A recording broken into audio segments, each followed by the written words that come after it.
The Railway Children by Edith Nesbit. Chapter 5. Prisoners and Captives.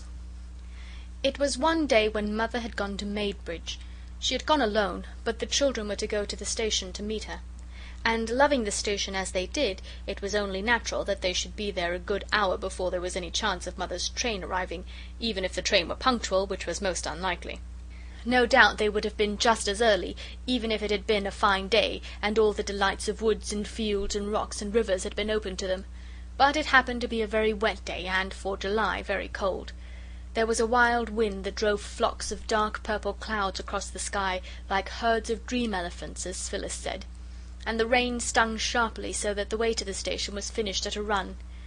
Then the rain fell faster and harder and beat slantwise against the windows of the booking office and of the chill place that had general waiting room on its door.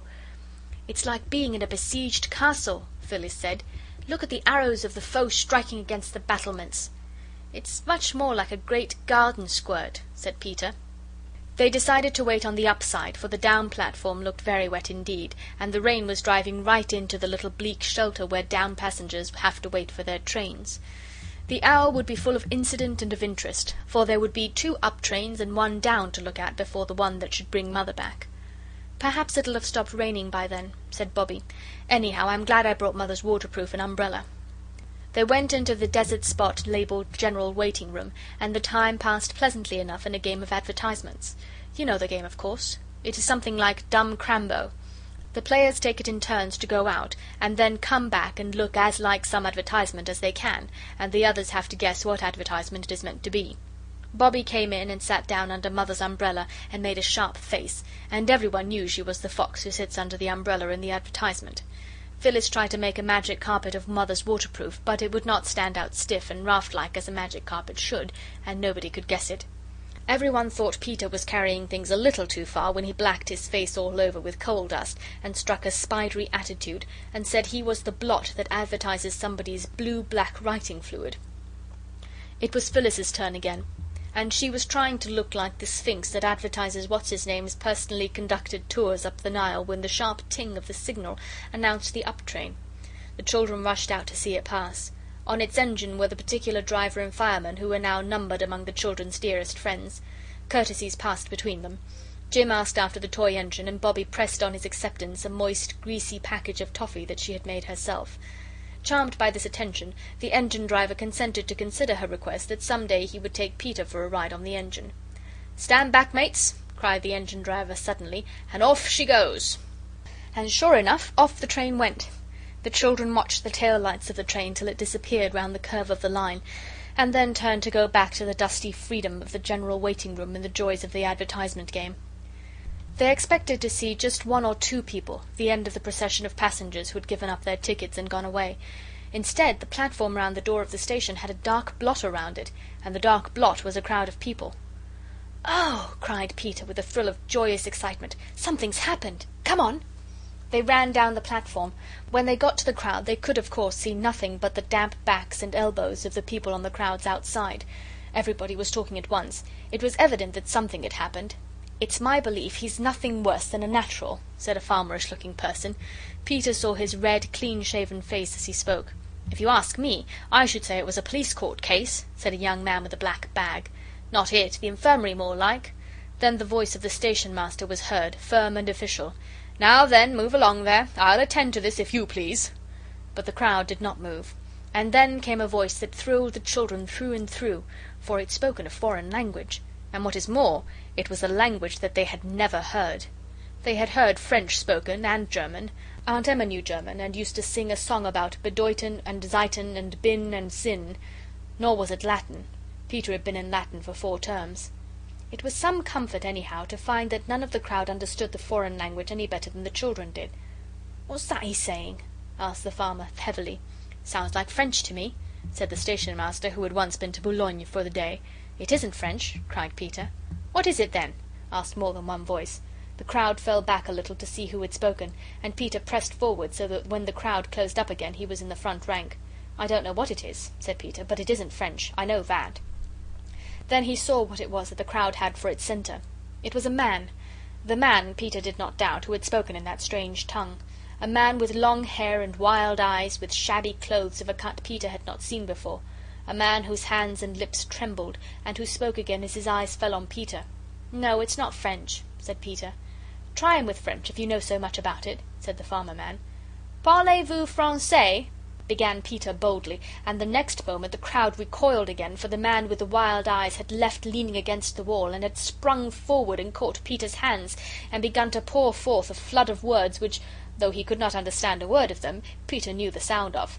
"There," said he, and turned, his hands still clasped in the hands of the strange shabby figure, to throw a glance of triumph at the crowd. "There, that's French." "What does he say?" "I don't know." Peter was obliged to own it. "Here," said the station master again, "you move on, if you please. I'll deal with this case." A few of the more timid or less inquisitive travellers moved slowly and reluctantly away, and Phyllis and Bobbie got near to Peter. All three had been taught French at school. How deeply they now wished that they had learned it. Peter shook his head at the stranger, but he also shook his hands as warmly and looked at him as kindly as he could. A person in the crowd, after some hesitation, said suddenly, "No comprenny," and then, blushing deeply, backed out of the press and went away. "Take him into your room," whispered Bobbie to the station master. "Mother can talk French. She'll be here by the next train from Maidbridge." The station master took the arm of the stranger, suddenly but not unkindly. But the man wrenched his arm away and cowered back, coughing and trembling and trying to push the station master again. "Oh, don't," said Bobbie. "Don't you see how frightened he is? He thinks you're going to shut him up. I know he does. Look at his eyes." "They're like a fox's eyes when the beast's in a trap," said the farmer. "Oh, let me try," Bobbie went on. "I do really know one or two French words if I could only think of them. Sometimes, in moments of great need, we can do wonderful things, things that in ordinary life we could hardly even dream of doing."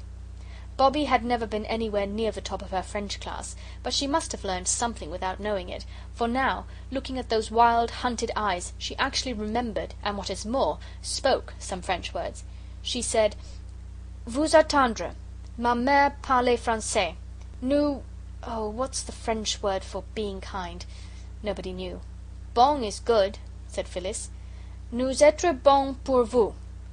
I do not know whether the man understood her words, but he understood the touch of the hand she thrust into his, and the kindness of the other that stroked his shabby sleeve. She pulled him gently towards the inmost sanctuary of the station master. The other children followed, and the station master shut the door in the face of the crowd, which stood a little while in the booking office, talking and looking at the fast-closed yellow door, and then by ones and twos went its way, grumbling. Inside the station master's room, Bobbie still held the stranger's hand and stroked his sleeve. "Here's a go," said the station master.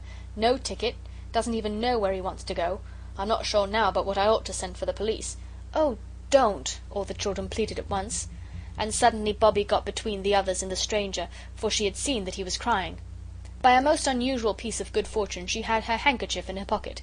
By a still more uncommon accident the handkerchief was moderately clean. Standing in front of the stranger, she got out the handkerchief and passed it to him so that the others did not see. "Wait till Mother comes," Phyllis was saying. "She does speak French beautifully. You'd just love to hear her." "I'm sure he hasn't done anything like you're sent to prison for," said Peter. "Looks like without visible means to me," said the station master. "Well, I don't mind giving him the benefit of the doubt till your mamma comes. I should like to know what nation's got the credit of him, that I should."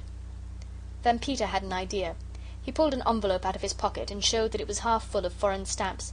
"Look here," he said. "Let's show him these." Bobbie looked and saw that the stranger had dried his eyes with her handkerchief, so she said, "All right." They showed him an Italian stamp, and pointed from him to it and back again, and made signs of question with their eyebrows. He shook his head. Then they showed him a Norwegian stamp, the common blue kind it was, and again he signed no. Then they showed him a Spanish one, and at that he took the envelope from Peter's hand and searched among the stamps with a hand that trembled. The hand that he reached out at last, with a gesture as of one answering a question, contained a Russian stamp. "He's Russian!" cried Peter. "Or else he's like the man who was, in Kipling, you know." The train from Maidbridge was signalled. "I'll stay with him till you bring Mother in," said Bobbie. "You're not afraid, Missy?" "Oh, no," said Bobbie, looking at the stranger as she might have looked at a strange dog of doubtful temper. "You wouldn't hurt me, would you?" She smiled at him, and he smiled back. A queer, crooked smile.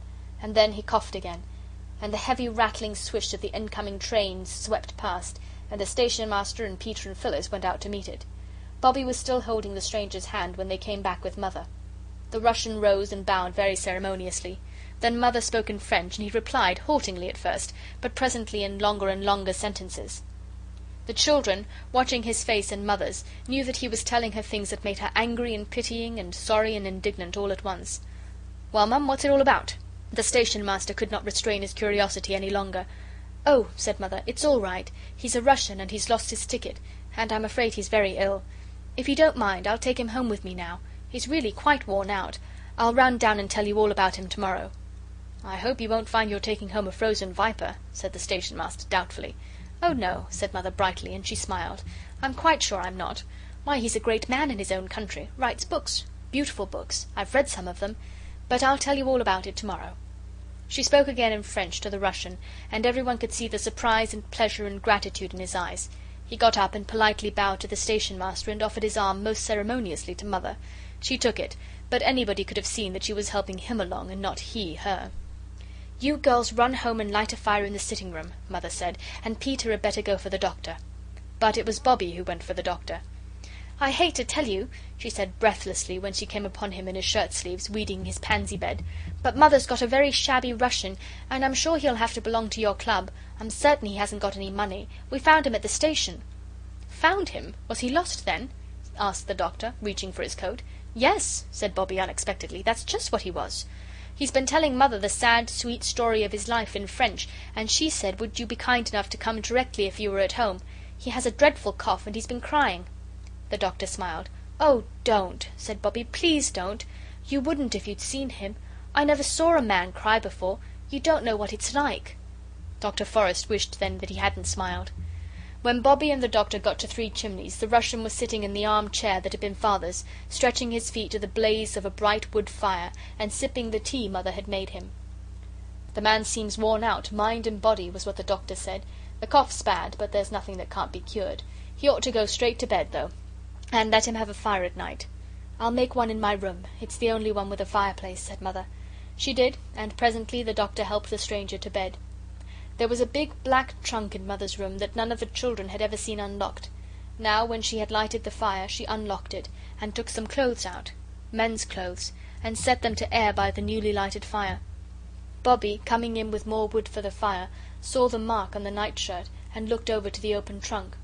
All the things she could see were men's clothes, and the name marked on the shirt was Father's name. Then Father hadn't taken his clothes with him, and that nightshirt was one of Father's new ones. Bobbie remembered its being made just before Peter's birthday. Why hadn't Father taken his clothes? Bobbie slipped from the room. As she went, she heard the key turned in the lock of the trunk. Her heart was beating horribly. Why hadn't Father taken his clothes? When Mother came out of the room, Bobbie flung tightly clasping arms around her waist and whispered, "Mother, Daddy isn't dead, is he?" "My darling, no. What made you think of anything so horrible?" I don't know," said Bobbie, angry with herself, but still clinging to that resolution of hers not to see anything that Mother didn't mean her to see. Mother gave her a hurried hug. "Daddy was quite well when I heard from him last," she said, "and he'll be back to us some day. Don't fancy such horrible things, darling."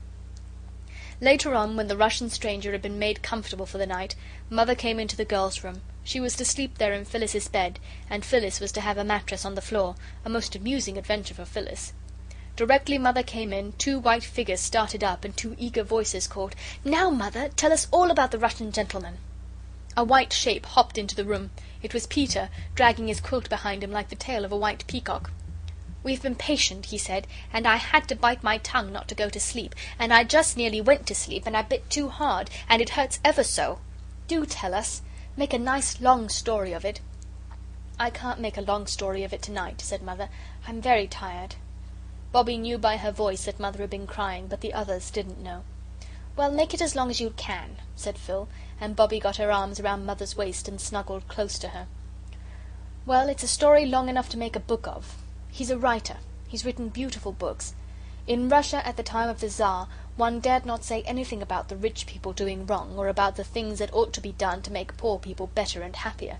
If one did, one was sent to prison." "But they can't," said Peter.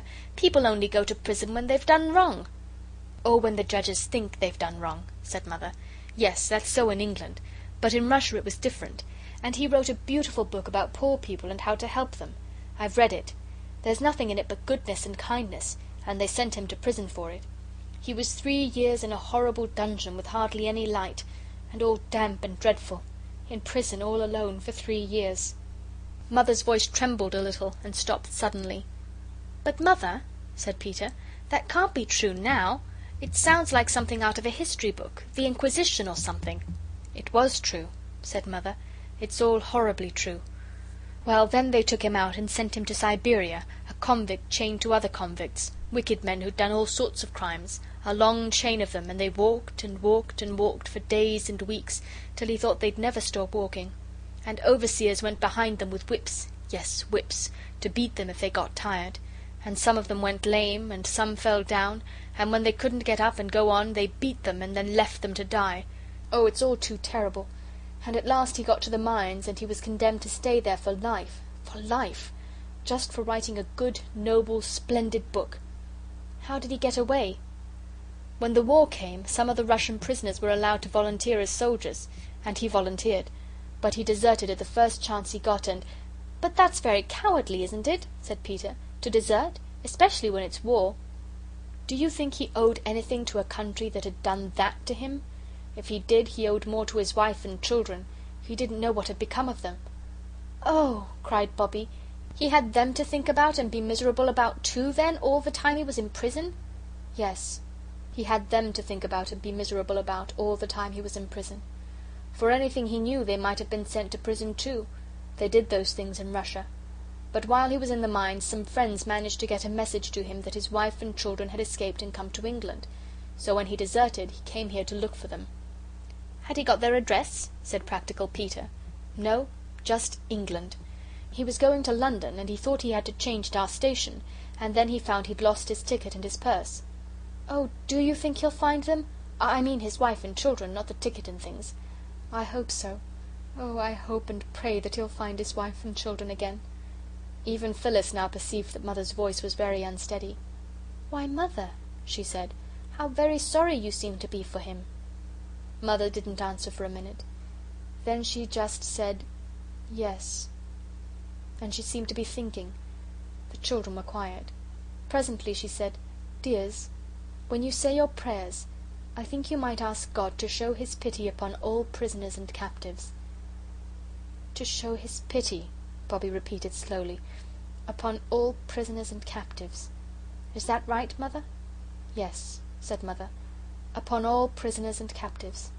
All prisoners and captives." End of chapter 5.